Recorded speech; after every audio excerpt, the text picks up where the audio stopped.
Continuando então, professor, com o nosso projeto no Instituto, que é resgatar a nossa história, não é?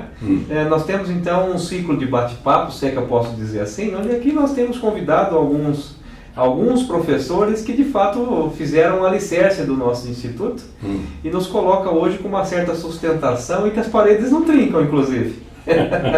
E hoje nós temos então o privilégio, por que não dizer a honra, né, de receber o professor Jaime Pisa. O professor Jaime Pisa, eu tenho dito assim, olha, ele foi como professor do Instituto de Bioestadística, mas não deixa de ser, né? Muitas vezes a gente sai do departamento, mas o departamento não sai da gente, né? E a gente está falando aqui do Instituto.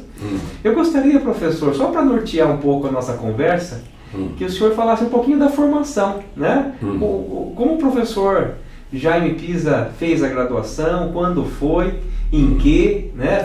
Já emendar um pouquinho da pós-graduação. Como foi, professor? Conta um pouquinho para a gente. Eu me graduei na Poli em 1960. Eu fiz o curso de Engenharia Mecânica com especialização em produção. Foi a primeira turma da Poli de produção, que depois foi ampliada como a engenharia de produção, abrangendo todas as outras áreas da engenharia, né? Hoje ela é um sistema de otimização, né, bem mais sofisticado, né, com o auxílio do computador, ela se tornou uma ferramenta de administração fantástica, né? E depois que eu me formei, eu fui trabalhar numa indústria de máquinas agrícolas. Nem se falava em pós-graduação na época? Não, eu nem sabia o que era uma pós-graduação. Na Politécnica tinha alguns professores que tinham feito cursos nos Estados Unidos, principalmente na Europa, muitos deles na França, na Itália. Eram os dois países que eles tinham origem a formação específica deles, não é? Professor, o ingresso na Poli não é um ingresso fácil, né? Desde sempre foi muito concorrido, né? Como que era naquela época? Curiosidade mesmo. Então, o exame era o seguinte: nós tínhamos português, o exame de português, o exame de desenho, o exame de física, química e matemática. O exame de desenho era um gargalo, porque ele era só escrito, ele era todo desenhado, não existia um teórico, uma parte teórica. Os outros exames eram em duas partes, tinha a parte escrita e tinha o exame oral, né? Certo. E então fazia-se primeiro o exame de desenho. Se fosse eliminado em desenho, não conseguia. Fazia as outras provas. Então, eu fiz o curso anglo-latino, no tempo que ainda anotava-se à mão as coisas no anglo-latino, né? E fiz as provas, os professores eram geniais, eles eram específicos para a Poli, o curso que eu fiz. Tinha específico para o Mackenzie também. Perfeito. Era bem mais. Então você já saía dali com um pensamento de engenheiro, Entendi. porque todos os professores eram também egressos da Poli, né? Certo, ou seja, já tinha aquela maneira de jogar. Igual o Barcelona, que nas categorias de base, jogando igual o time. Daí entrei na Poli e não senti diferença nenhuma no jeito de ensinar, né? Eu tive professores maravilhosos na Poli, né? O professor Camargo, que era professor de matemática, ele parecia o Einstein, né? E os alunos colocavam para os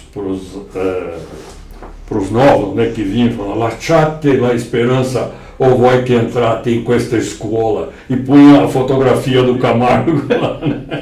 Para assustar os alunos novos, né? Sensacional. Mas era muito tranquilo. O Camargo era um gênio, né? Um gênio não só em matemática, como também lia muito, tinha uma cultura geral, assim, falava várias línguas, era um homem para a gente adorar, assim, né, de tão culto e uma pessoa fantástica, né? E aí a gente começa já, né, professor, olhando o brilho no olho do senhor, falando sobre a graduação, é o professor servindo como um mestre de fato e modificando o aluno. Missão essa que o senhor levou durante décadas. Né? Ou seja, o professor Camargo já fazendo o seu dever de transformar o menino que chegou interessado em fazer o curso de engenharia e que transformou inclusive num professor para modificar outras vidas, inclusive. Né? Então o senhor faz o curso de graduação e vai trabalhar numa empresa. O senhor estava falando sobre isso. Ainda dentro dos professores, o outro que foi meu professor foi o Lucas Nogueira Garcês, que foi governador do estado. Ele já tinha sido governador e voltou a ser professor normalmente, né? Não pegou a praga da política, né? Sim. Então, ele também era uma pessoa maravilhosa, um homem exemplar na vida, na conduta, né? O verdadeiro professor, né? Eu adorava esses professores. Fiz a poli assim como um sonho, né? Só fazia duas coisas, estudava e namorava. A minha futura mulher. Olha que né? Isso. Então, posteriormente, né, respondendo a sua pergunta, de lá eu fui convidado para trabalhar numa indústria de máquinas agrícolas aqui em Botucatu, né? Era uma indústria que tinha máquinas, fazia máquinas, né? Construía máquinas para beneficiamento de café, principalmente, mas tinha também para arroz e outras coisas. Eram essencialmente produtos agrícolas, né? Professor, uma curiosidade, a gente está comentando sobre construção e, na verdade, construir uma máquina agrícola. Então, eu me baseava dos problemas dos agricultores. Eu tinha os problemas dos agricultores e a engenharia vinha resolver esse problema. Isso. Quantas vezes não fui eu no campo, né, analisar, e muitas vezes tem lá uma pessoa simples que não tem muita coisa. Fala, olha, doutor, se o senhor resolvesse aqui para a gente, quer dizer, ele dá uma sugestão para uma... E ele está do outro lado da cadeira, ele está na prática ali do processo, não é, professor? A gente tem que ter um respeito muito grande por essa gente. Não tenha dúvida disso. Saber pensar não é privilégio de quem estudou. Tem gente que pensa muito bem nessas coisas. Professor, que bonito isso. Eu tive um exemplo desse, o chefe da oficina em que eu trabalhei, nessa oficina que eu trabalhei, nessa indústria, ele tinha 4 anos de grupo, né? Mas ele me ensinou a pensar. Ele dizia o seguinte, olha, a ventilação aqui nesse sistema aqui, ele não tá indo direito, pode ver que está caindo produto ruim junto com o bom aqui, não vai indo para lá, não tinha separação, não tem... Ele analisava, ele contava a história daquilo lá, né? Então, e ele fala, agora eu não sei calcular a velocidade com que precisa ter. Mas ele deixava a bola para mim, falei, isso está no livro. Quer dizer, muitas vezes aquela pessoa ali está ensinando a gente, claro, né? Uma coisa que a gente não... Isso mostra, professor, está claro que as grandes descobertas, né, talvez as mais funcionais, elas são construídas por diferentes mãos. Não só aquele que tecnicamente aprendeu através dos livros a fazer os cálculos, etc., mas a partir daqueles que de fato... Tem a oportunidade do dia a dia, né? Conhecer de fato quais são as necessidades. Que bonito isso. De fato é uma integração que a gente não pode deixar de transpor, por exemplo, para a própria universidade. Né? Pensando nas disciplinas, pensando nos cursos, pensando no nosso instituto, que é formado por departamentos, etc. Né?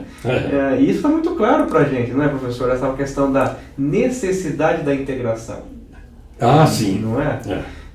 Pois bem, a gente está falando então de posso dizer que naquela ocasião um menino fez o curso de engenharia, começou a trabalhar, um menino nascido em Botucatu, inclusive, né, de Botucatu, ou seja, nascido aqui na nossa cidade, que foi fazer o seu curso de graduação fora, e que retorna para uma empresa em Botucatu. Professor, eu tenho uma dúvida. Naquela época, como que era visto a Unesp? Ainda não era a Unesp, mas como era visto essa questão de se buscar uma universidade para a cidade? Não existia assim uma unanimidade. Eu mesmo achava que era impossível a gente criar mesmo um instituto de ensino superior, não é? Que o governo era muito caro e muito difícil, né? Eu achava que não teria. E, no entanto, para minha surpresa, né, numa determinada ocasião, algumas pessoas de Botucatu e o prefeito principal, nós tínhamos um prefeito maravilhoso, que o nome da praça principal é dele, é o Peduti, né? Peduti. O Emílio Peduti, uma pessoa fantástica, um homem riquíssimo. Ele tinha cinemas, tinha 300 cinemas. Poxa, né? E naquele tempo o cinema dava dinheiro.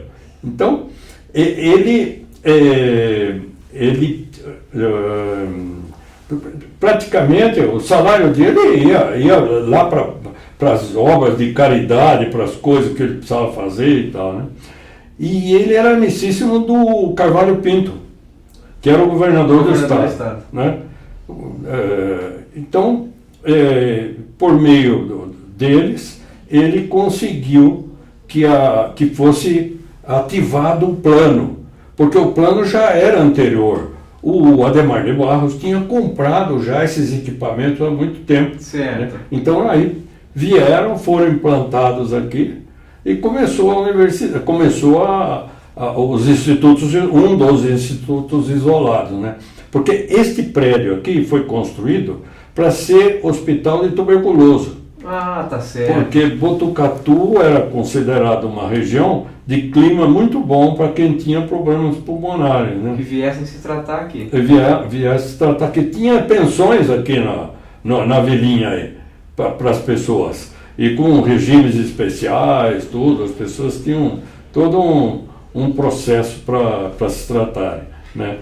E esse hospital, pode ver, tem os solários nele. Sim. Esses solários são próprios para as pessoas tomarem, enfim, descansarem ali. Já tal, foi né? construído com esse propósito. Com esse propósito. Certo. Né? Professor, nessa época que o senhor está comentando do prefeito Peduti, né, dessa questão dessa mudança na busca por um instituto de ensino superior aqui em Botucatu, ele se mistura com aquela questão do projeto Andarilho, o senhor lembra disso? Não. O projeto Andarilho é muito depois. É já quando estava estabelecido aqui, existia toda enfim, o corpo docente, a coisa, já estava começando. Eu ainda não era professor aqui, porque a faculdade, se eu não me engano, é de 60 e... a criação da coisa... 63, 64. Eu só vim para cá em 69. Em 69. Né? Mas nesse período eu estava na cidade, eu via os movimentos e tudo que acontecia. Né? Em 69 já era FCMBB? Era FCMBB. Joia. Só em 74, né, que passou para a Unesp. Foi agrupar todos esses institutos e foi criada a Unesp, né? Professor, nessa época tinha alguns institutos espalhados no estado, o senhor lembra disso? Tinha vários. Todos eles, quer ver, de Araraquara já existia, o de São José do Rio Preto. São José do Rio Preto, tinha vários deles. Eu acho que tinha mais de 10 institutos. Né? E na mesma época a Unesp fez esse processo de encampar. Não foi a Unesp. Foi porque tinha uma coordenadoria em São Paulo que funcionava como se fosse uma reitoria. Certo. Né? Eles é que dialogavam com a Secretaria da Educação. E nesse movimento surgiu a ideia de se fazer uma universidade, né? Então aí foi nomeado uma pessoa para começar isso aí, que foi o Luiz Martins. Né? Que alguns gostavam, outros não. Mas ele era um gênio E era de uma atividade assim. E outra coisa, eles tinham coragem. Tinham coragem de fazer as coisas, mesmo que saísse errada, mas eles faziam. Tanto ele como o Armando. Né? Tem muita gente que você vai ver que não faz restrições a ele. Eu acho que, vendo a distância assim, né, fui amigo dos dois, né, acho que eles foram assim, brilhantes no que fizeram. Né? Reunir todos os institutos, conseguir que eles falassem a mesma língua e transformar isso numa estrutura, né? E foi importante assim o trabalho deles, né? O desafio da reunião desses institutos e hoje o desafio de manter a Unesp, né, com uma reitoria em São Paulo e com as suas unidades espalhadas no estado, é algo bastante desafiador. Ou seja, o desafio da Unesp ele se mantém, não é? É verdade. E a gente não pode deixar de dizer, por exemplo, que a Unesp, os alunos de um modo geral procuram a né? No caso da Unesp, a Unesp que procura o aluno. E ela se espalha no estado. Mas, pois bem, professor, o senhor começou então, chega em 69 aqui. Em 69. Conta pra gente um pouquinho. Então, chegamos aqui, nós éramos um grupo grande de coisas. Estava a Sheila Zambello, que vocês conhecem, estava a Raquel da Pedagogia, tinha outros de outras que acabaram em outros... ou na faculdade de medicina, ou na outra. Não, foi um grupo contratado nesse fim de ano. E eu fui nessa leva aí de contratados, né? E aí me disseram o seguinte: bom, agora você está em tempo integral e tem que fazer um trabalho, tem que apresentar um projeto de um trabalho para justificar o tempo integral, né? Tá bom, e aonde que eu vou buscar isso aí? Eu não tinha noção de nada universitário, né? Tinha noção das coisas mais práticas, assim, da indústria e tal. E aí, me falaram, vai a Piracicaba que eles resolvem lá o problema para você. E, de fato, fui para lá e fui no departamento de engenharia rural. Na Exalc. E tive uma sorte muito grande, que eu arrumei um orientador, Luiz Geraldo Miali, que era uma pessoa, ele era um pouquinho mais novo que eu, mas ele já era doutor. Olha isso. E ele, ficamos muito amigos, e ele é uma pessoa muito rigorosa nas coisas e tal, né? Falou: Jaime, vamos fazer um plano. Então, nós fizemos um primeiro plano, que era um plano para o tempo integral, né? E depois eu imediatamente já entrei com um outro para fazer o doutorado, porque tá certo. não tinha mestrado, né? E nem curso. A gente ia para o doutorado direto, né? Da seguinte maneira: fazia-se um projeto, né? Eu fiz o projeto lá junto com ele e fomos indicamos 3 pessoas que poderiam dar um parecer sobre aquele projeto, se ele era viável como um doutorado. Certo. Né? Então você analisava-se o projeto primeiro. Para ver se se era se aquela hipótese, se aquela poderia se tornar uma tese.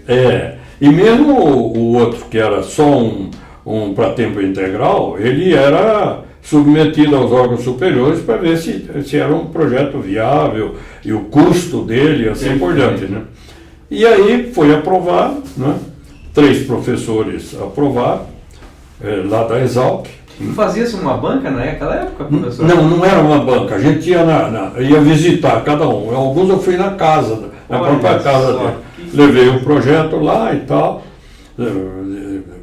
Não tinha internet, não tinha nada, tinha que ir na hora lá levar. Aí levei o projeto para eles. Um deles era o ex-ministro da Agricultura. Poxa. O doutor... meu Deus do céu. Me esqueci o nome dele agora. Mas a gente começa a perceber, não é, professor? O senhor está contando vários casos para a gente interessantes, né? Que, olha, a universidade e a política, elas se misturavam. Né? Você tinha representantes da universidade na alta gestão política do país, né? Então, E aí apresentei. Então, nesse primeiro semestre, eu não tinha aula. O primeiro semestre de 70, eu não tinha aula de desenho. Eu ia ter no segundo semestre. E então eu preparei as aulas e tal, como eu deveria fazer. A professora Marta já tinha feito uma base daquilo, porque ela tinha dado para umas 2 ou 3 turmas, acho que até mais, ela tinha dado o desenho. E deixou todo um esquema montado. E eu, a partir daquilo lá, pus as minhas ideias em cima e submeti ao departamento, foi aprovado e tal, e tocamos Então, nesse primeiro semestre, eu estou lá na minha sala e entra um rapaz, gordão, tal. O professor, eu precisava, muito delicado, sabe? Professor, eu precisava falar com o senhor, eu tenho um problema sério. Não, senta aí. O que te aflige, né? Pois é, eu sou o Rodrigues. Todo mundo me chama de Rodrigão. Bom, tem. E o que aconteceu, Rodrigão? É o seguinte, eu estou no último ano, professor, e estou enroscado em desenho. Eu não consigo entender, não consigo fazer. Olha, professor, não é minha vocação, eu estou transtornado com esse problema. Qual curso era o dele, professor? Hein? Qual curso era o dele? Era agronomia. Agronomia, certo. Então, eu peguei, tá bom, Rodrigão, nós vamos pensar aí, ver o que podemos fazer, né? E, bom, ele foi embora, eu fui saber quem era o Rodrigão, né? Falei, olha, é um espetáculo de aluno, ele é um aluno fabuloso, né? Uma pessoa dedicada, educada, competente, inteligente, né? Não tem razão de ser desse menino acontecer isso. Primeiro dia de aula na pós-graduação, peguei e dei as regras do jogo, como é que eu queria que fosse feito. Nesse sentido, eu valorizo muito o trabalho diário do aluno, de cada vez que ele vem. Sim. E não ele ficar amontoando um negócio, tirar xerox daquilo e depois vir despejar aquilo e depois esquecer. Não é isso que tem que acontecer, né? Ele tem que consolidar um conhecimento básico, né? Então, eu expliquei para os alunos como é que eu queria e tal, né? Vem umas aulas, vamos fazer as pranchas, uma por uma, eu explico antes e a gente vai acompanhando. Se alguém atrasar um pouquinho, ou eu espero, ou fica para outra vez, você me entrega e assim por diante. Professor, só para localizar no tempo, isso já era pós-graduação Não tinha nada de pós-graduação. Isso aí ainda Essa é a graduação. Estou contando uma historinha da graduação. Da graduação, perfeito. Bom, aí vai e eu falei, olha, e a nota será assim. Essas são as regras do jogo. Tá? Então, acho que alguém tem alguma dúvida? Não. Só tem um detalhe, só tem uma exceção. O Rodrigão tem 10 na média hoje. Acabou. Agora vamos trabalhar. Ele não errou uma prancha. Ele não fez uma coisa errada. Poxa. Foi perfeito. Ele manteve o 10. Esse menino foi professor em Jaboticabal, amado pelos alunos, um brilhante pesquisador, morreu cedo. Mas é emocionante claro. O que aconteceu com ele, né? E ter participado dessa história, não é, professor? Ter reconhecido o potencial do menino ali no berço. Né? E muitas vezes a maneira como os instrumentos de análise, de avaliação que nós temos, às vezes não tem essa identificação. E a maioria deles não tem. Né? De resgatar do menino a essência dele. Né? E foi isso que o senhor fez, né? Eu acredito que ensinar é, antes de tudo, ensinar mau conhecimento. Se você ensinar isso para a criança, o resto ele faz sozinho. tenha dúvida quanto a isso. Que bonito isso. Que bonito isso. Muito bacana. Professor, então, na década de 70, fez então a pós-graduação na Exalc, que foi isso? Bom, aí eu fiz o doutorado, né? Então, a banca foi aqui, eu defendi aqui. Trouxe a banca de Luiz de Queiroz e tal, né? Alguns professores da matemática, outros da engenharia rural de lá, e o Miali como orientador. Aquele professor que eu falei que foi ministro é o Hugo Leme. Hugo Aguiar não, é Hugo Leme, só. Ele tem outro nome, mas estou esquecendo. Ótimo. E, bom, aí fiz a graduação, né? Eu fiz a pós-graduação, me doutorei em 1970, no fim de 1970. Eu peguei já de coisas, já fiz aquilo lá, né? Aí caiu uma porção de coisa administrativa em cima de mim, né? Porque nós éramos poucos doutores, né? E eles foram apertando cada vez mais que os cargos tinham que ser ocupados por pessoas que tivessem título e tal, né? Aí eu fui chefe de departamento, nessa mesma ocasião nós participamos de toda a remontagem dos departamentos para que pudesse se tornar, para que os departamentos pudessem ser agregados à nova universidade, enfim, redistribuir tudo aquilo, né? Perfeito. Nós passamos a ser um departamento de bioestatística, por insistência dos estatísticos, eles achavam que ficava mais caracterizado, né, em vez de ser o departamento de matemática.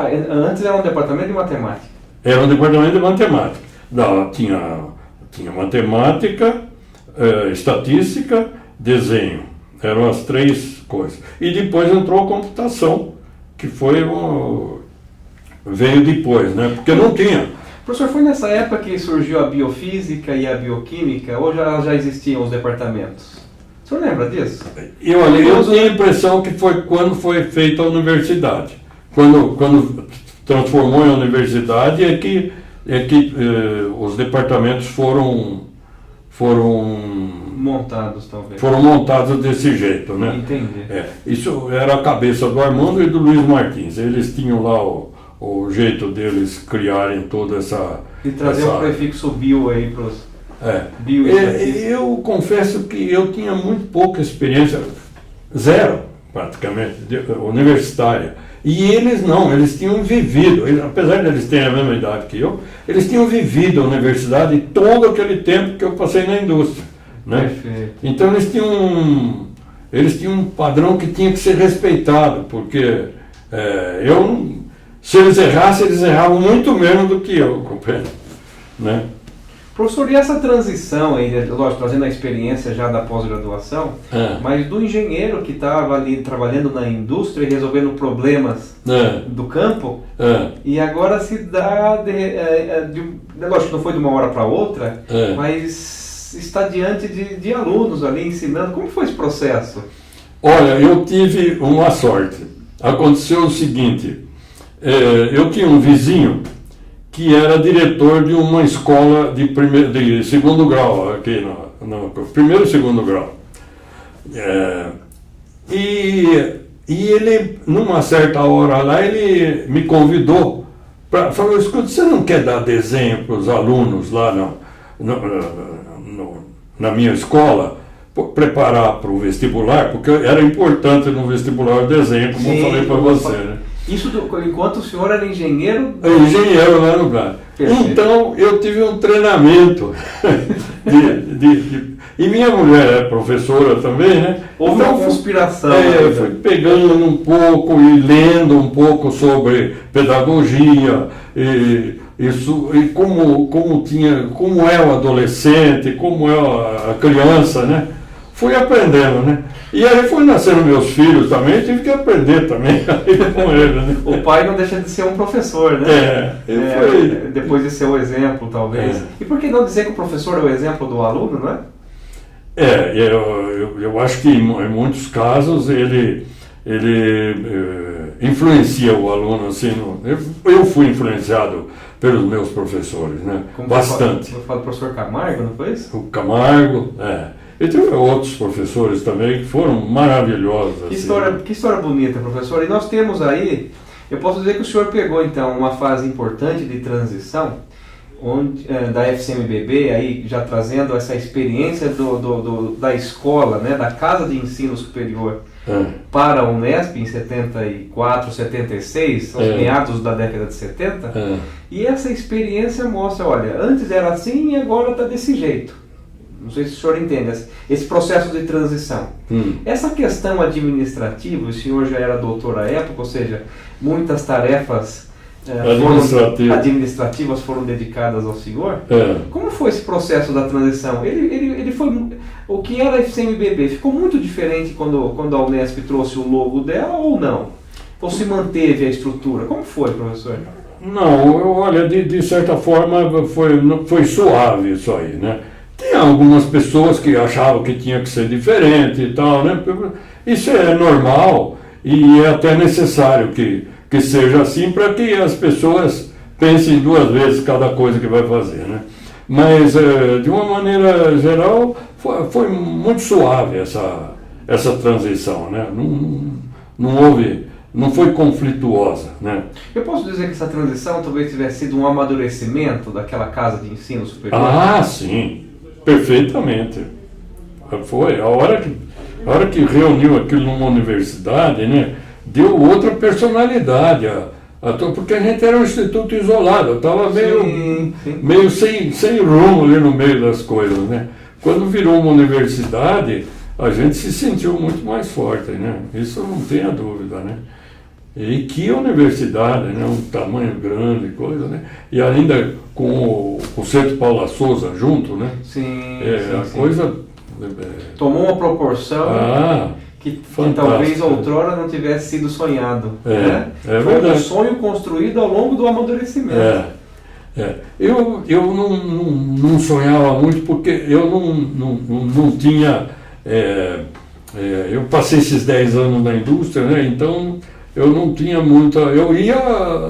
Eu via lá o Saad, por exemplo, né, que já tinha vindo lá, o Montenegro, né, eram deuses para nós, né, porque eram pessoas que já tinham uma vivência grande, eram mais velhos que nós e tinham uma vivência muito grande. Então o senhor se somou nessa corrida já do professor Montenegro.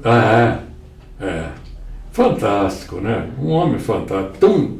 A figura dele pessoal era maravilhosa, né, é um amigo muito querido, tudo. Tornamos-nos amigos, né? Dele, da Edith, né? Está aí também, né?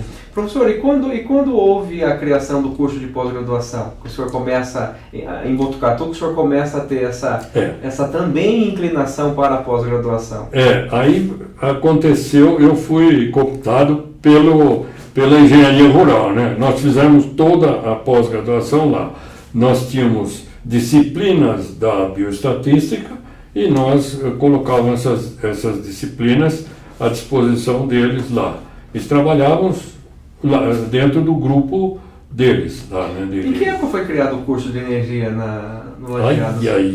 Época mesmo, década de 70, de 80. 70, eu acho que fins dos anos 70 e começo dos anos 80, mais ou menos por aí. Que nós, como eu disse, a primeira aula fui eu que dei na energia na agricultura. Ou seja, o pontapé inicial foi... E a finalidade daquilo lá era formar um guarda-chuva que abrigasse a capacidade de vários pesquisadores, não é? Porque como nós éramos muito heterogêneos, né? Nós tínhamos que ter um jeito de concentrar aquilo, né, as forças num determinado lugar. Então, uma delas foi criar o energia na agricultura, que é um mundo, né? Sim. É um mundo, tem de tudo lá dentro, né? Que você pode imaginar, desde a administração de energia, tá certo? Então, com todos os problemas da água, do petróleo e de outras coisas, né? Até o consumo nas florestas para secagem de produtos agrícolas, né? E assim por diante, né? Então é um mundo ali dentro, né? Que pode ser. E pode abranger vários tipos de profissionais. Por exemplo, a gente acha que um advogado não cabe ali. Cabe. Ele pinça algumas disciplinas, né? E ele vai fazer algumas especializadas, né? Na parte jurídica de todo esse contexto aí da energia, né? Né? Tudo isso são coisas que... Ou seja, são cursos multidisciplinares, né? Exatamente. Que abrange aí uma série de experiências, eu posso dizer assim. Professor, uma pergunta, isso é bastante particular. Opa. Eu percebo uma certa mudança da questão filosófica da pós-graduação. Né? A pós-graduação, em sua origem, né, onde nós tínhamos uma demanda pequena, né, poucos alunos eram direcionados à pós-graduação, e hoje nós temos uma certa, por que não, uma grande demanda. Né? Em termos filosóficos, qual que é a importância da pós-graduação? Onde ela se insere na formação desses recursos humanos? Olha, eu acho que tanto a graduação como a pós-graduação é um problema de crescimento individual. Quer dizer, quem quer, cresce. Quem não quer, fica medíocre. Compreende? E não tem outro jeito, não tem outra maneira de fazer essa proposta. Não é? Porque vamos dizer, se nós criarmos uma rigidez que faça uma elitização de todo o conhecimento, né, nós podemos perder, assim, numa certa hora, elementos importantes que, por um motivo ou outro, naquela circunstância, não estavam sendo enxergados como um potencial que eles tinham. Né? Eu me lembro do seguinte: nós tivemos um professor que ele fez o doutorado, né? Inclusive o doutorado dele tinha lá algumas coisas que podiam ser contestadas, vamos dizer, né?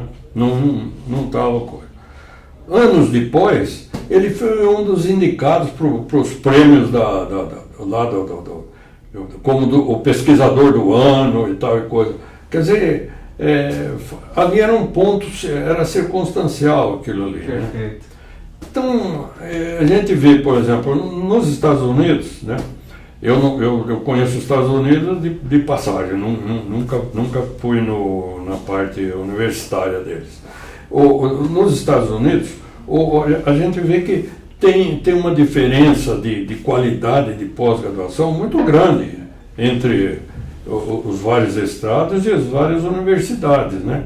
Mas eles vão produzindo, não tem outro jeito, né? Já os europeus são mais rígidos, né? É um sistema mais rígido que me agrada mais, né? Você pega um texto de uma pesquisa na Europa, você pode confiar nela. Dificilmente ela é uma coisa que não foi bem conduzida, né? Enquanto que nos Estados Unidos você encontra coisas muito boas e também coisas que... A bem da verdade, essa questão da pós-graduação, ela talvez estivesse se misturando um pouco nessa questão filosófica com a necessidade do número. Eu preciso publicar tantos artigos por ano, eu preciso formar tantos mestres, tantos doutores. Eu estava querendo escapar dessa linha, né? Porque eu tenho uma prevenção contra o velho que acha que no tempo dele que as coisas eram boas, né? Que hoje não é. E é uma mentira muito grande, porque o mundo está evoluindo de um jeito ou do outro, né? Então as soluções podem não ser as melhores, mas são as possíveis e vão empurrando, né, a coisa para frente. Sem dúvida. Então, é muito isso. A gente não pode deixar de pensar, não é, professor, que a casa de ensino superior, eu posso dizer que a escola de ensino superior, que aqui nós temos uma excelente universidade, não só em se tratando de Brasil, de América Latina, porque não do mundo, né? Um dos nossos slogans talvez fosse nos últimos 5 anos a questão da mundialização, que a casa de ensino, ela ensina porque ela produz o conhecimento. Né? Isso está muito ligado à pós-graduação. O senhor teve aí a oportunidade de dar a primeira aula de um curso de pós-graduação, ou seja, o reflexo disso na formação de pessoas, né? O reflexo disso na formação de cidadão do bem, e aí o senhor lembra de um aluno da graduação que se tornou inclusive um instrumento do ensino lá em Jaboticabal, que foi a questão do Rodrigão, né? Ou seja, eu tenho uma história de transformação que parte dentro dessa característica principal da geração do conhecimento, né? E o professor é o grande instrumento, a grande missão, né? É fazer esse processo de transformação mediante aquele processo paralelo da caracterização do conhecimento, não é? Então eu percebo assim, nós temos aqui a oportunidade, através desse resgate histórico, de fato consolidar. Se existia alguma dúvida em relação a essas características, elas se consolidam. Nós estamos tratando muitas vezes de histórias que são escritas em páginas, né? Mas que eu não posso esquecer que elas foram de fato escritas e vivenciadas por pessoas que fizeram isso tudo acontecer dentro dessa proposta, né? De tornar ali em Botucatu, interior do estado de São Paulo, né? Talvez uma cidade, aquele momento, uma cidade mais provinciana, né? Claro, com as suas características de interior do estado, mas que houve esse processo, a universidade trouxe para a cidade a característica do progresso. Né? E o senhor bem nos disse que isso movimentou a cidade. Sim. Né? E o senhor, como de Botucatu, sendo botucatuense, acho que é muito prazeroso ver esse processo acontecer, não é, professor? Bom, se me permite, claro. eu fui diretor do Centro de Computação da Unesp toda. Então, numa certa ocasião, viajei pela Unesp inteira, analisando em cada caso as necessidades de computação. Era um tempo complicado, porque tinha uma corrente que queria fazer os mainframes de grandes computadores e tal, a IBM forçando isso e tal, né? E os computadores individuais começando a dominar o mercado, né? E o nosso aluno saindo daqui sem conhecimento nenhum de computação, né? Poxa vida. Então, era uma hora difícil, complicada, e foi um período assim. Aí foi se ajustando, porque o pessoal foi percebendo como aquela tecnologia era poderosa e ela teria condições muito mais de resolver as coisas, impulsionar as soluções com fantástica, um potencial muito maior, né? Então, e nessa ocasião, é isso que eu ia contar, eu tive a oportunidade de fazer um balanço econômico de como era o campus de Botucatu, né? E a prefeitura da cidade, né? O orçamento do campus de Botucatu era 10 vezes o orçamento da cidade. Poxa vida, olha que dado interessante. Quer dizer, veja o impulso que isso deu na cidade, né? O que era, né? Aí vem o Eucatex, Duratex, a Embraer, né? Aí, né? Vieram depois, nesse processo histórico. Alguns devagar, talvez vieram antes, mas depois aumentaram sua capacidade econômica, né? E assim por diante. Poxa, que bacana, professor. Nós temos nessa nossa proposta do bate-papo, nós temos um tempo, né? A gente tem que respeitar o tempo do... Como nós respeitamos o tempo, a cronologia das coisas, aqui a gente respeita um tempo que nos dão, de aproximadamente 40 minutos, para a gente falar um pouquinho desse processo, né, com diferentes estrelas do nosso instituto. E hoje nós tivemos a oportunidade de conversar com o professor Pisa, né, que nos trouxe aí uma série de acontecimentos importantes. E a gente percebe, professor, que nesse processo desse ciclo de bate-papo, as conversas elas se misturam muito. Né? Os professores, embora estivessem aqui sentados de forma individual, eles trazem consigo um processo coletivo bastante importante. Que talvez essa fosse a nossa grande missão a partir de agora. Tornar os departamentos cada vez mais coletivos, não é? E foi saboroso falar com o senhor, foi delicioso, é gostoso saber que, olha, o bastão foi trazido por pessoas como o senhor, que de fato fez com que essa história acontecesse e que nos oferecesse talvez hoje a universidade muito próxima do que está, mas que isso não estava assim há 30, 40 anos atrás.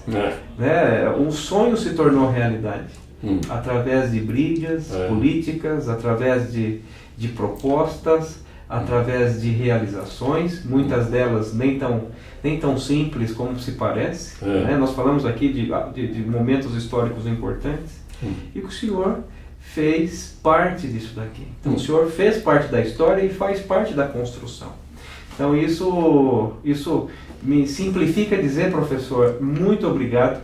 Obrigado pela presença hoje aqui e obrigado por ter feito o sonho da construção da universidade que tivesse se tornado realidade. Para a gente é uma honra, é um presente e nós nos sentimos presenteados com essa história toda. Eu passo a palavra para que o senhor faça os comentários finais, para que talvez alguns pontos que não tivessem sido levantados e que o senhor muitas vezes tivesse, olha, eu poderia ter falado mais disso, para que o senhor fizesse então esse fechamento, trazendo aí algumas características da nossa Unesp. Eu quero apenas agradecer o convite que foi feito, né? Me sinto sensibilizado com esta entrevista que vocês permitiram que eu desse, né? Foi muito prazeroso viver a universidade, viver o crescimento dela, né? Eu sou apaixonado pelo ensino e pela criança, né? Eu acho que é a coisa mais bonita que a gente pode ver é a criança evoluindo, pensando, né? Eu circulando pela classe, vendo aquelas cabecinhas ali, quebrando a cabeça, fazendo as coisas. É uma coisa que não tem o que falar. Muito obrigado por tudo. Eu que agradeço. Nós que agradecemos, professor. Então assim a gente encerra mais um bate-papo de hoje com o professor Frisa, que nos ofereceu aí essa história brilhante. Muito obrigado.